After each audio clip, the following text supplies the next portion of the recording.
జగన్మోహన్ రెడ్డి గారి మీద కొందరు చేసే వ్యాఖ్యలు నిజంగానే ఆయనంటే వీళ్ళకి అంత పర్సనల్ గ్రిడ్జ్ ఉందా?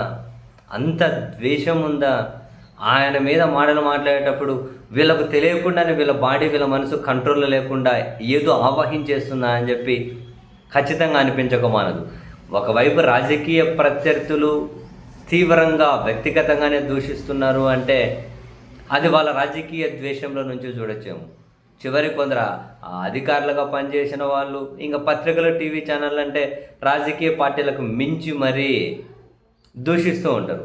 తాజాగా ఆయన మాజీ ఐపీఎస్ ఏపీ వెంకటేశ్వరరావు గారు తానైతే ఇంకా జగన్మోహన్ రెడ్డి గారి మీద నిజంగానే చాలా తీవ్ర వ్యాఖ్యలే.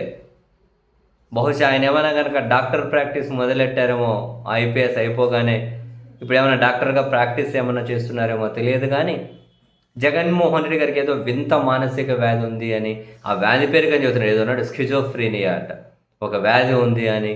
బహుశా ఆయనకు పుట్టుక గురించి కూడా ఆయనకు పుట్టినప్పటి నుంచి ఉందో లేక మధ్యలో ఉందేమో తెలియదంట. కానీ కొన్ని రోజులు ఆ వ్యాధి బాగుంటుందంట, సేనిటీ ఇన్సేనిటీ అంటారట. వ్యాధి గురించి కానీ ఎక్స్ప్లెయిన్ చేస్తున్నారు.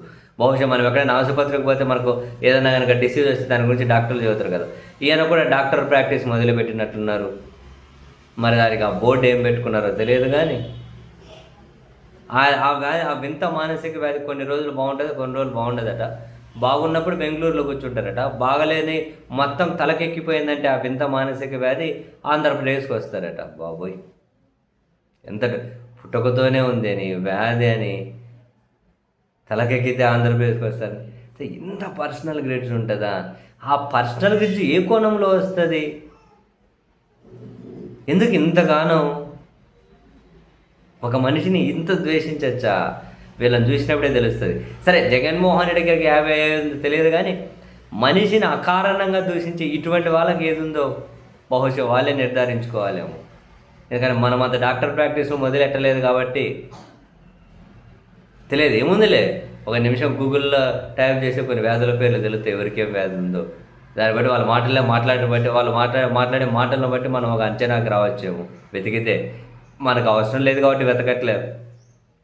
వీళ్ళు ఆయన దూషించడమే పనిగా పెట్టుకున్నారు కాబట్టి అందులోనూ ఆయన సైకో అనడంలో తప్పేం లేదట. ఈ వింత మానసిక వ్యాధి ఉంది కాబట్టి సైకో అంటారట. అబ్బో, అద్భుతమే నిజంగా.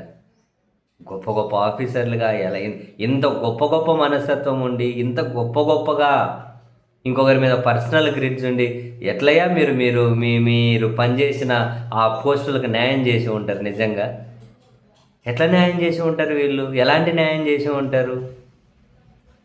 ఏమో అబ్బా, ఈ పెద్ద సార్లకే తెలియాలి.